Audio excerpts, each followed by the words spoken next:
Bonjour à tous. Après 4 années consécutives de dommages, nous demeurons toujours sans réponse à nos questions concernant la responsabilité d'intervenir sur la situation de l'érosion de la pointe Langevin, malgré les démarches nombreuses faites par la Ligue des propriétaires de Vauvert. Les conditions atmosphériques spéciales de ce printemps, avec une fonte lente de la glace, de la neige, générant un débit bas de la rivière Péribonka et une remontée lente du niveau du lac Saint-Jean, nous a permis de bien observer le comportement de la rivière Péribonka en face de la pointe Langevin, ce qui nous a permis de mieux comprendre l'impact de celle-ci sur l'érosion de la pointe Langevin. J'invite M. Girard à vous présenter le constat de la situation de l'érosion de la pointe Langevin en 2020. Bon visionnement. OK, merci, M. Murray. Premièrement, je me présente, Paul-Henri Girard, ingénieur minier à la retraite. Ce qu'on va présenter aujourd'hui, c'est le constat de la situation qu'on a vue à la pointe Langevin au printemps 2020. On va aller avec l'introduction et la chronologie des événements précédant le désengagement de RTA pour la pointe Langevin.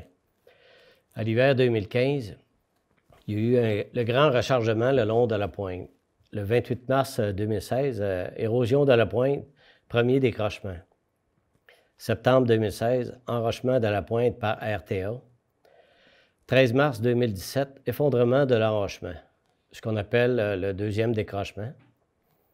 Le 5 décembre 2017, présentation de RTA sur l'étude de WSP sur la pointe. Octobre 2017, acceptation suite au BAP du décret de gestion du lac Saint-Jean. Décembre 2017, achat par RTA du résident du bout de la pointe. 15 février 2018, présentation de RTA sur les conclusions de l'étude de WSP et des engagements de RTA. Le 23 octobre 2018, un autre glissement de terrain au milieu de la pointe Langevin. Ici, on voit la perte de l'enrochement qui a été installé en 2016, ce qu'on appelle le deuxième décrochement en 2017. Une photo du 16 avril 2017.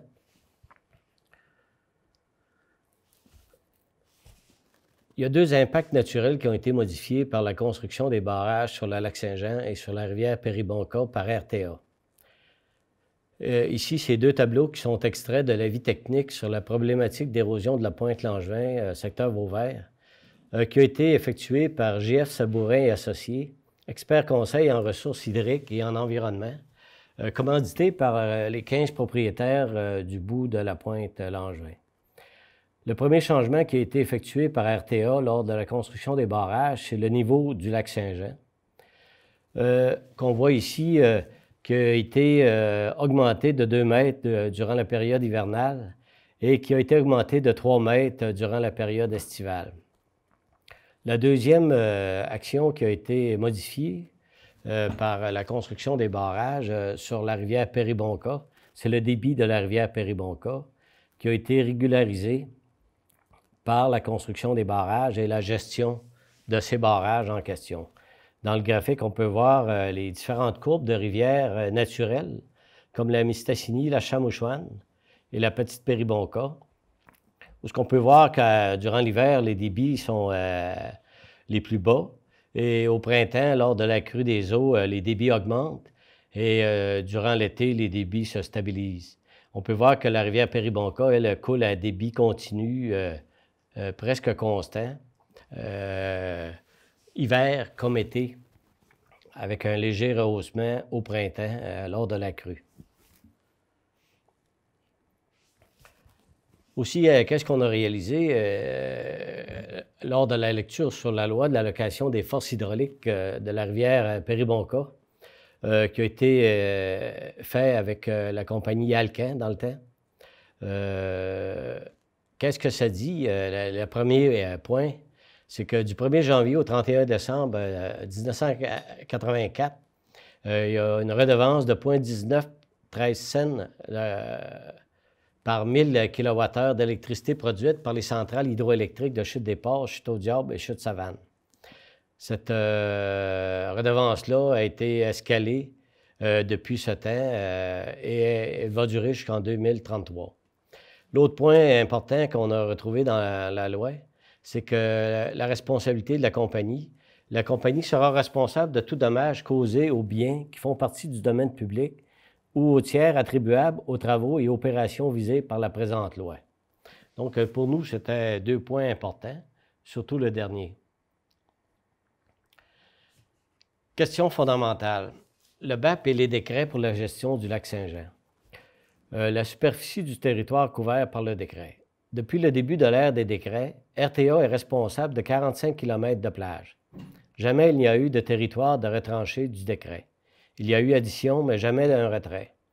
Est-ce que RTA peut retrancher unilatéralement une portion de territoire des 45 km originaux? Ici, on peut voir de l'information qui a été donnée par la compagnie Alcan dans le temps, dans les années 64 à 81, qui donnait l'information aux gens qui habitaient le lac Saint-Jean. Et on peut voir les portions qui ont été réhabilitées par Alcan dans le temps. Information aussi qu'on donnait aux gens, à savoir quel type de travaux qui a été fait le long du lac et le long des rivières qui alimentent le lac Saint-Jean. Sur cette photo, on peut voir les travaux réalisés sur la rivière Péribonka et à la pointe Langevin, qui ont été faits dans les années de 64 à 81. Ici, un autre dépliant de l'été 81 qui explique encore, qui donne de l'information aux gens du lac Saint-Jean et qui montre encore un peu les travaux qui ont été exécutés autour du lac Saint-Jean, aux différents endroits, les types de travaux qui ont été exécutés. Et encore là, on voit les travaux qui ont été faits autour de la pointe Langevin et sur la rivière Péribonka. Autre question fondamentale concernant le décret. La situation à Pointe-Langevin est instable depuis des centaines d'années. La Péribonka, à son état naturel, non seulement ne grugeait pas les berges, mais au contraire a constitué au fil des millénaires la pointe Taillon et ses alluvions, avec ses alluvions. Les seuls changements opérés dans cet environnement ont été la conversion du lac Saint-Jean en bassin hydroélectrique, la construction de barrages et la régularisation du débit 12 mois par année de la Péribonka. À ces changements s'ajoutent les nombreux travaux de stabilisation des berges, lesquels ont modifié le comportement de la rivière avec des effets dévastateurs à plutôt dans certains endroits. RTA affirme que le deuxième décrochement de la pointe est dû au débit élevé de la petite Péribonka en 2017. Ce décrochement est survenu le 13 mars 2017, où la crue de la petite Péribonka n'avait pas encore débuté. Or, le premier décrochement a eu lieu en mars 2016 et RTA a effectué des travaux d'enrochement en septembre 2016 pour pallier à ce décrochement. RTA a choisi de faire une distinction entre l'érosion que nous observons à la pointe depuis des décennies, malgré l'affirmation de WSP que l'érosion se produit depuis plusieurs années. RTA caractérise cette action d'érosion comme fluviatile et prétend que l'érosion de 2017 est distincte de celle observée depuis toujours. De plus, RTA affirme que l'érosion fluviatile ne fait pas partie du programme de stabilisation des berges du lac Saint-Jean. Pour cette raison, elle justifie un désengagement complet du secteur. Le prétexte de l'érosion fluviatile de Rio Tinto ne fait aucun sens. En effet, la firme intervient partout en rivière autour du lac depuis plus de 30 ans afin de contrer l'érosion fluviatile. Pourquoi le ministère du Développement durable et de la lutte au changement climatique n'a-t-elle pas remis en question ce désengagement de Rio Tinto? Depuis 30 ans, il existe un pacte social entre RTA, le gouvernement et les parties prenantes sur la gestion du lac Saint-Jean. L'équilibre reflété dans ce pacte social repose sur le processus de consultation et de concertation par le Bureau d'audience publique sur l'environnement, ce qu'on appelle le BAP, et la mise en place de décrets par le gouvernement du Québec pour la gestion du lac Saint-Jean. Depuis le début de l'ère des décrets en 1986, aucun changement majeur à ce pacte social n'a été adopté sans d'abord que ces changements soient soumis à des analyses et consultations publiques dans le cadre d'un BAP. Pourquoi RTA peut-elle se désengager d'un territoire sans consultation et sans préavis après 50 ans d'implication, alors que ce désengagement laisse le territoire dépourvu et vient exacerber davantage une situation déjà désastreuse? L'imputabilité de RTA sur la pointe pour Pointe-Langevin demeure pleine et entière tant et aussi longtemps que RTA n'ait soumis une expertise spécifique à l'intérieur du processus normal qui est le BAP et que cette expertise ait été reconnue par l'ensemble des parties. Dans l'intérim, RTA est tenu de protéger le secteur et de compenser pleinement les propriétaires affectés.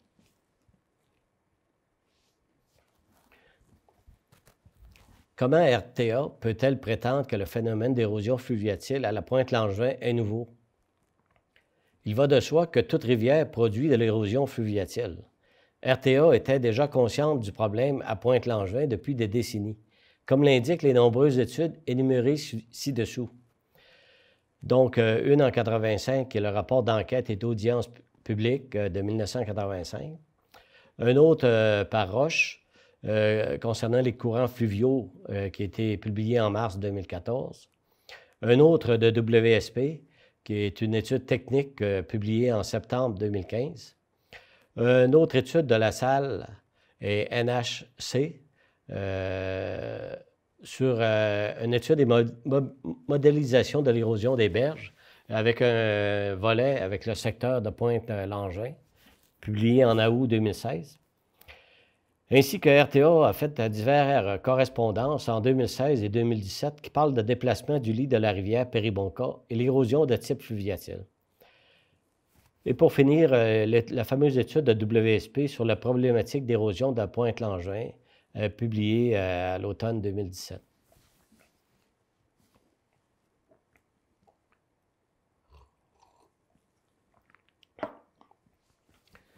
Donc, nous, un comité de la Pointe, comme je l'expliquais tout à l'heure, on a entrepris des démarches avec une firme de consultants spécialistes en ressources hydriques et environnement pour évaluer la problématique de Pointe-Langevin, évaluer le rapport aussi de WSP pour nous guider à savoir est-ce que le rapport de WSP a des failles, est-ce qu'il y a des points qui manquent, nous guider un peu sur la problématique. Et ce rapport-là a été publié le 26 novembre 2019. Ce que JFSA conclut à la fin, il y a trois faits à considérer dans l'activité de l'érosion de la Pointe-Langevin, ou trois impacts là, qui ont été effectués par les opérations humaines, qu'on pourrait dire, soit le contrôle du niveau du lac Saint-Jean, la régularisation du débit de la rivière Péribonka et la stabilisation des berges des rivières Petite-Péribonka et Péribonka. Donc, les impacts potentiels des activités humaines favorisant l'érosion de la Pointe-Langevin, comme la perturbation du ratio des débits, sur quoi la théorie de WSP repose, qui ici est impactée par la régularisation du débit de la rivière Péribonka, qui coule à haut niveau de façon constante. La diminution des apports sédimentaires en provenance de l'amont de la rivière Péribonka, encore une fois due au barrage construit sur la rivière Péribonka.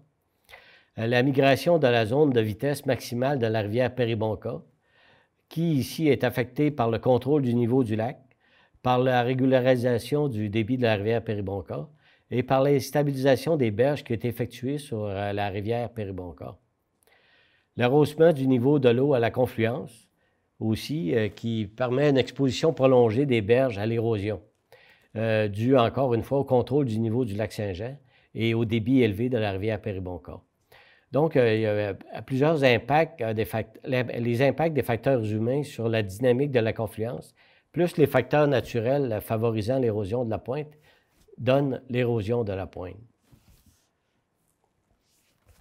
L'avis technique de JFSA rétablit l'équilibre en tenant compte de tous les facteurs, ainsi que l'interaction de ces facteurs entre eux, afin d'expliquer l'érosion de la pointe Langevin. Si JFSA détaille la présence de plusieurs facteurs, il souligne l'importance particulière de certains d'entre eux, lesquels résultent directement de la gestion du lac, des barrages et du débit de la rivière Péribonka par Rio Tinto, dont l'érosion, une partie qui vient du rapport qui dit que l'érosion de la pointe Langevin n'est pas le seul fait des débits élevés de la petite rivière Péribonka au printemps 2017. Outre les conditions géomorphologiques particulières du site, des secteurs externes liés aux interventions de l'homme accélèrent certainement l'érosion de la pointe Langevin. 1. Les ouvrages de retenue sur le lac Saint-Jean rehaussent le niveau de base des deux rivières, altérant la dynamique géomorphologique de la confluence, probablement au niveau de la migration latérale des méandres et de l'exposition prolongée des berges à des écoulements en été, automne et hiver. 2. L'homogénéisation des débits de la rivière Péribonka, causée par la gestion des barrages et réservoirs en amont de la confluence, rehausse le niveau d'eau et modifie la dynamique d'écoulement et de transport sédimentaire. Enfin, 3. La stabilisation des berges de la rivière Péribonka en amont de la confluence et de la berge nord de la pointe Langevin altère la migration naturelle des méandres, ce qui a des conséquences sur la géométrie de la confluence et la position des écoulements principaux des deux rivières. Donc, c'est un peu la conclusion du rapport de JFSA sur la situation.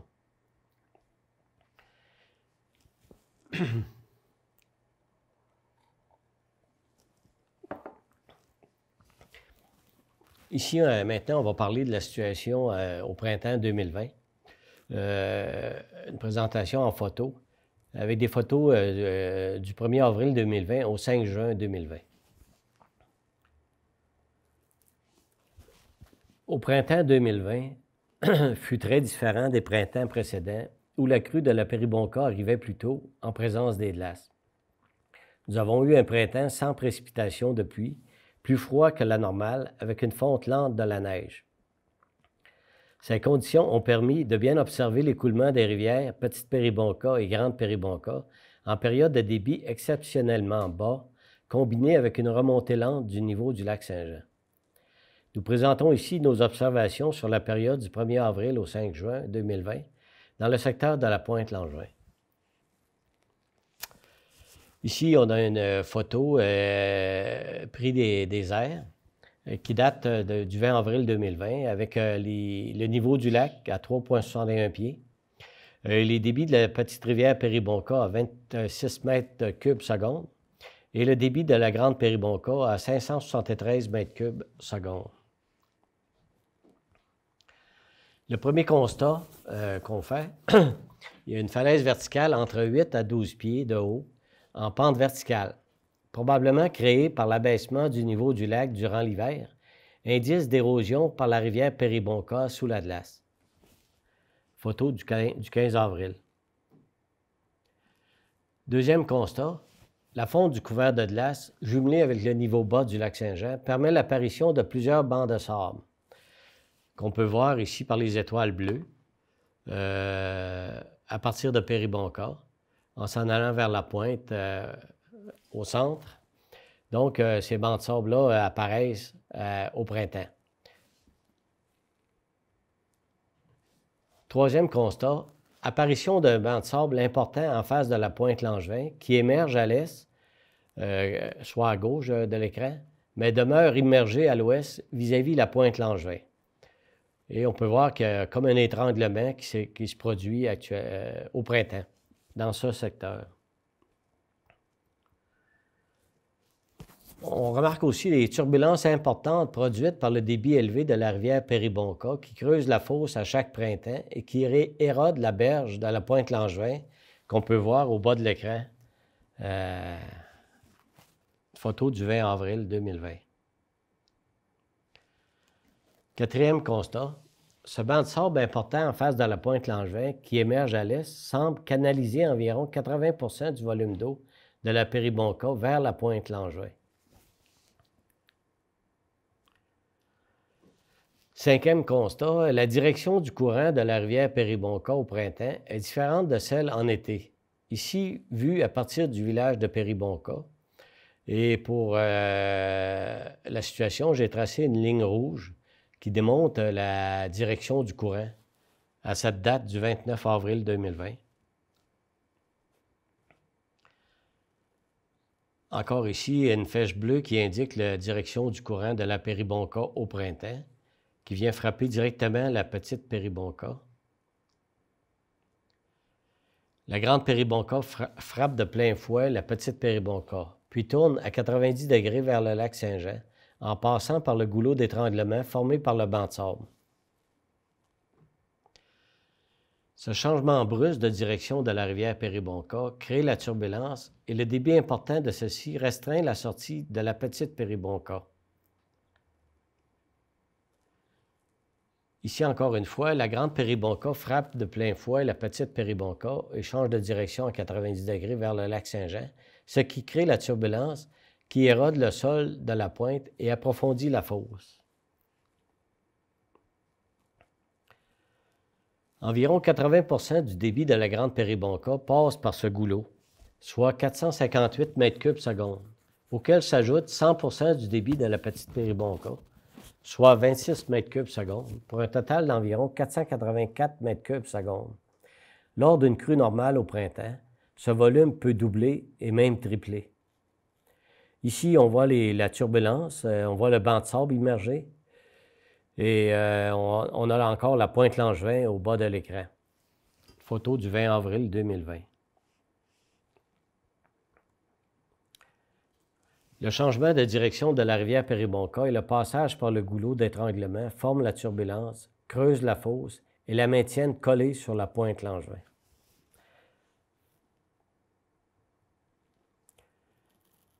Encore la même image avec les débits d'eau qu'on peut voir, le niveau du lac qui est bas. On voit aussi la turbulence là, créée par l'arrivée de l'eau de la rivière Péribonka. Ici, on a une carte bathymétrique de la rivière Péribonka qui confirme ce fait, qui ne fut pas beaucoup développé dans l'étude de WSP en 2017. Et pour les besoins de la cause, on peut voir la ligne en pointillé que j'ai tracée à partir de la partie la plus profonde de la rivière. Donc, on peut voir que WSP avait cette image dans son étude, mais n'a pas insisté sur ce fait. Ici, on a retrouvé des cartes bathymétriques de 1987 qui ont déjà 33 ans passés.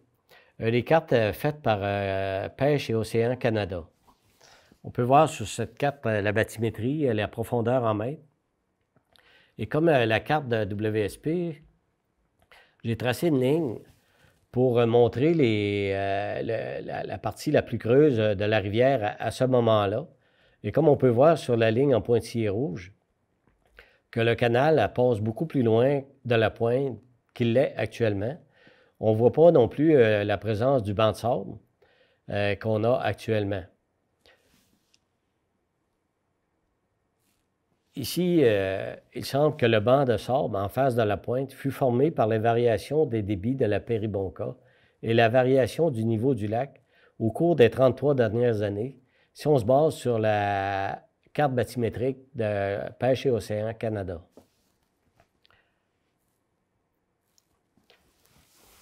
L'origine possible de ce sable. Il est possible que l'érosion par la rivière Péribonka entre le barrage de RTA de Chute-Savane et Péribonka à tous les printemps, quand le niveau du lac est bas. Ici, encore une fois, on a des cartes qui montrent à partir des données de Pêche et Océan Canada, la différente bathymétrie autour du lac Saint-Jean. Ici, on voit le lac avec le niveau à 101,39 mètres, qui est le niveau 16 pieds. Donc, on peut voir qu'il n'y a pas beaucoup de parties qui émergent. C'est tout immergé en partie autour du lac. Ici, lorsqu'on descend les niveaux à 100 mètres, on peut voir que les profondeurs de 0 à 2 mètres commencent à apparaître dans les parties bleu pâle. Enfin, ici, au niveau de 4 pieds, qui est 97,75 mètres, on peut voir les parties exondées, donc qui sont exposées à l'air au printemps. Et on peut voir le secteur de la rivière Péribonka à partir de Sainte-Monique jusqu'à la pointe Langevin ainsi que la pointe Taillon et le secteur de Saint-Méthode, qu'il y a beaucoup de sable qui est exposé à l'air. Ici, on a fait un secteur agrandi de la rivière Péribonka. Et comme vous pouvez voir, il y a beaucoup de secteurs de sable qui apparaissent au printemps. C'est sûr que ce printemps, c'est impossible de les voir, le sable. Normalement, au printemps, c'est de la glace qu'on voit.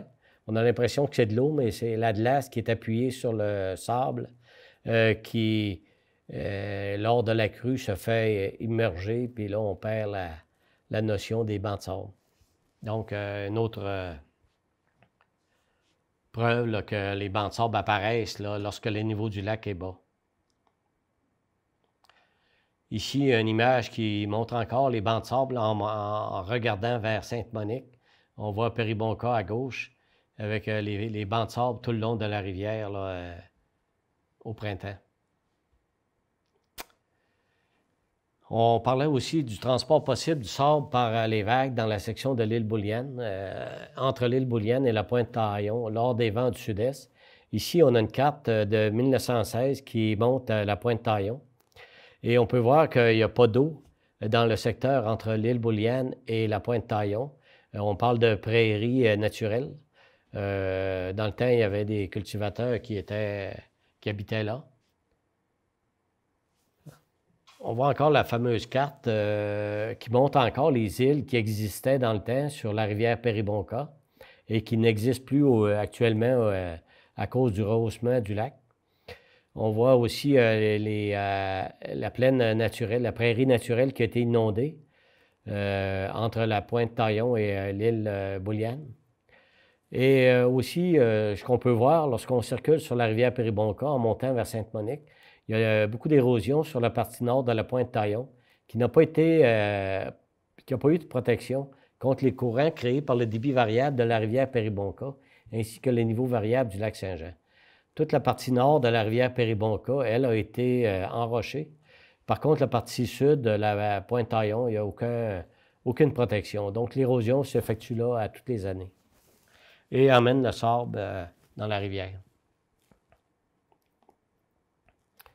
L'érosion de la pointe créée par le débit élevé et constant de la Péribonka est à son maximum durant l'hiver et au printemps, alors que la rivière est sous la glace et que le niveau du lac est abaissé. Ici, on a une image qui montre le quai du 238 rue de la Pointe au 14 avril. Je vous demande d'observer le quai, la position du quai par rapport à la berge. Encore une fois, la plage en face de M. Serge Provencher, avec le lac qui est en période là, de rehaussement. Une image du 4 mai 2020. Ici, on a perdu à peu près 3 mètres de berge en face du quai au 10 mai 2020. Et au 3 juin 2020, on a encore perdu 2,4 mètres. Donc, on a perdu cette année, en 2020, au printemps, à peu près 5,4 mètres en 40 jours de printemps. Puis un printemps particulier où il n'y a pas eu de crue exceptionnelle annuelle. Normalement, la crue, on parle de 1600 mètres cubes seconde. La progression de l'érosion, ici encore des images qui nous montrent un peu la façon que la plage ou les berges se font éroder vis-à-vis la pointe Langevin. On voit l'axe aussi développé par la rivière Péribonka qui se raide dans le lac Saint-Jean.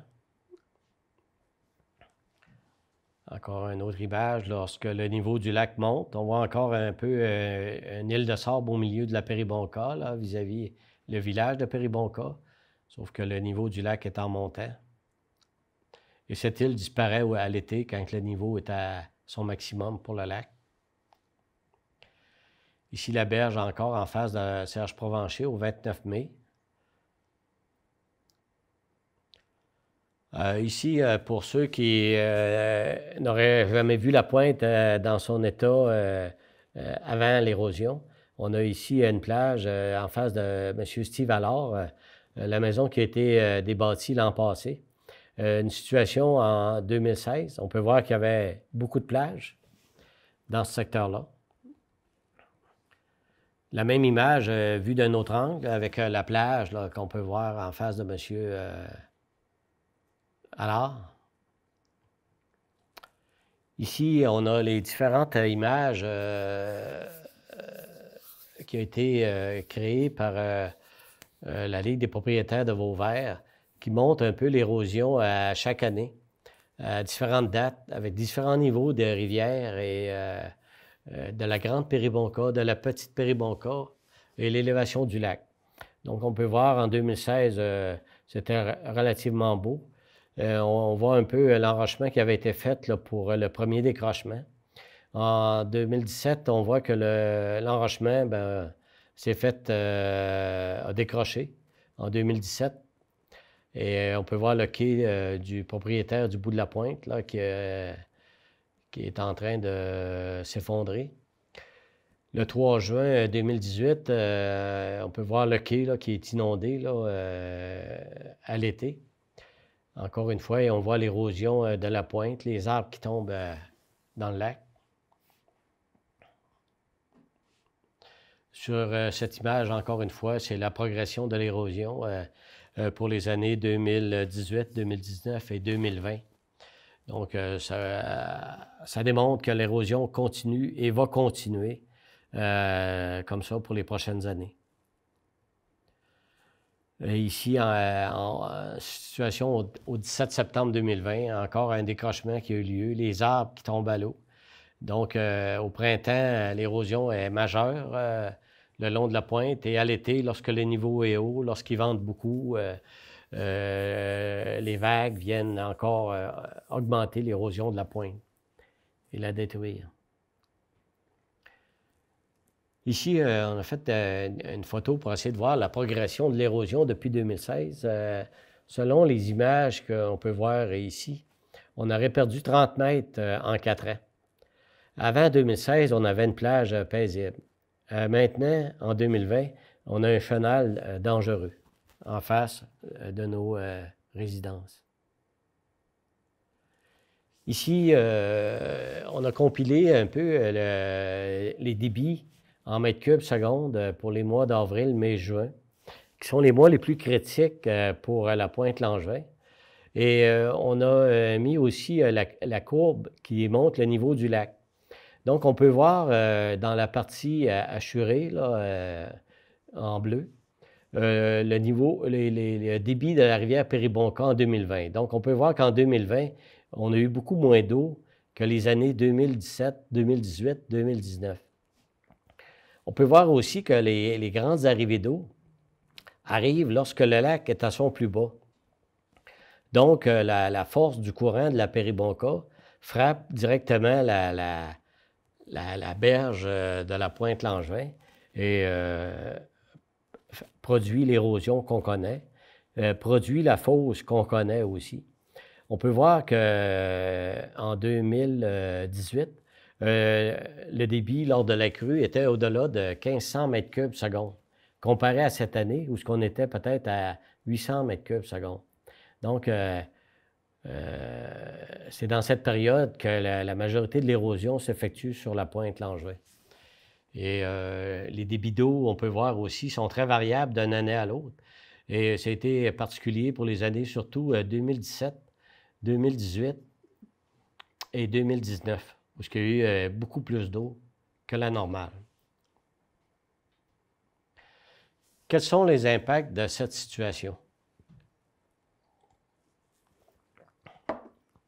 On a sorti 4 types d'impacts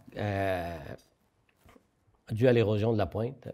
Les impacts physiques sur le terrain, les impacts sur la sécurité publique, les impacts monétaires pour les citoyens et les impacts humains. Premièrement, les impacts physiques sur le terrain, comme je l'ai expliqué tout à l'heure, On a eu une perte de 30 mètres de perdu en 4 ans, donc c'est à peu près 7,5 mètres par année. L'érosion, elle a érodé à peu près 250 mètres de littoral. J'ai calculé approximativement, c'est pas très scientifique, mais quand même à peu près 10 000 mètres cubes de sol qui a disparu dans le lac, qui peut représenter peut-être 25 000 tonnes de matériel là, perdu dans le lac. La fosse aussi, ce qui est le plus important, c'est la fosse s'est approfondie de 7 à 18 mètres dans 4 ans. Et comme je l'expliquais tout à l'heure, avant, on avait une plage paisible. Maintenant, on a un chenal dangereux. Impact au niveau de la sécurité publique. En 2018, la municipalité a émis des placards dans le secteur pour indiquer aux gens que c'était rendu une zone à risque l'hiver, dû au couvert de glace affaibli par le courant. Donc, une indication que la rivière Péribonka frappe la pointe et use la glace, sous la glace. 2, la zone de plage transformée en chenal profond avec un courant, il y a des risques de noyade. Moi-même, j'ai un chalet. Quand j'ai acheté, je faisais 50 pieds pour être dans l'eau jusqu'au cou. Maintenant, on fait 2 pas, puis on est dans l'eau jusqu'au cou. Puis nos pieds sont comme dans le sable mouvant. Puis le courant nous emporte là, vers le lac. Aussi, la zone instable délimitée par la clôture est installée par la municipalité sous la recommandation de WSP et de RTA. Cette clôture-là est souvent non respectée par les curieux et les pêcheurs. Donc, il y a des risques de glissement qui pourraient emporter les curieux ou des pêcheurs. On peut voir sur la photo de droite là, une des effondrements qui a eu lieu en octobre 2018. Exactement comme WSP l'avait prévu, dû à la fosse. L'impact monétaire pour les citoyens. Ici, je n'irai pas dans le détail, juste pour dire que l'évaluation de 2019 par rapport à 2016 a fait en sorte qu'il y a eu une perte de valeur de 2 millions de dollars des 15 propriétaires du bout de la pointe. Aussi, il y a eu la perte de 100 % des propriétés de M. Steve Allard, Serge Provencher, Danny Gagné-Rainville et moi-même, plus 4 terrains de M. John Langevin. RTA aussi a compensé le propriétaire, M. Dionne, au bout à 1,5 fois la valeur marchande de sa propriété en 2017. Aussi, actuellement, pour les gens qui sont dépréciés à 2 000 $, il y a une impossibilité d'assurer le bâtiment qui a été déprécié. Les impacts humains, qui sont, d'après moi, les pires. Constater la perte graduelle de nos terrains, puis de nos propriétés sans avoir aucun recours pour modifier le cours des choses, génère énormément de stress. Un grand sentiment d'impuissance, de même que de la colère et de la tristesse. Voir nos projets de retraite partir en fumée et n'avoir aucun contrôle sur la situation, car nous n'avons aucune assurance que nous serons compensés financièrement. Nous ne pouvons donc pas faire d'autres projets. Nous devons mettre nos vies sur pause. Être contraint de demeurer sur place pour les résidents permanents, malgré des conditions détériorées, perte d'accès à la plage, perte de terrain, maison entourée par la barrière de sécurité.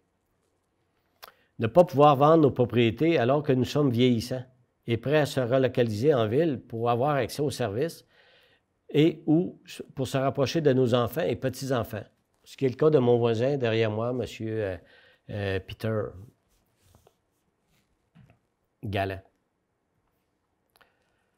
Se voir abandonné par RTA alors que des projets d'intervention pour la protection des berges continuent d'être effectués un peu partout autour du lac Saint-Jean. Constater que malgré tous nos efforts pour sensibiliser les différentes instances à notre situation, nous continuons de nous heurter à des portes closes et notre dossier n'est toujours pas pris en charge par les instances de la communauté. Anxiété, impuissance, insécurité financière, sentiment d'injustice, colère, indignation, devant l'inaction de toutes les instances. Les impacts humains sont importants. Il y a autant de situations et de détresse qu'il y a de résidents tant permanents que saisonniers aux prises avec la perte à plus ou moins long terme de leurs propriétés, chèrement acquises, et pour lesquelles temps, énergie et argent ont été investis au fil des temps.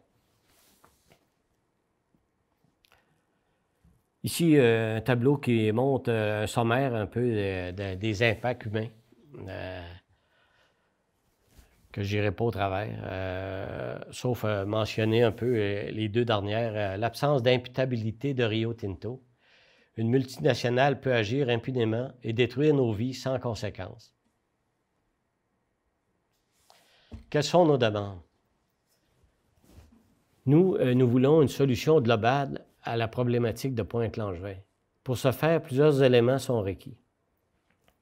Le gouvernement du Québec doit reconnaître que la situation à Pointe-Langevin n'est pas un désastre naturel, mais le résultat de la gestion du lac Saint-Jean par Rio Tinto.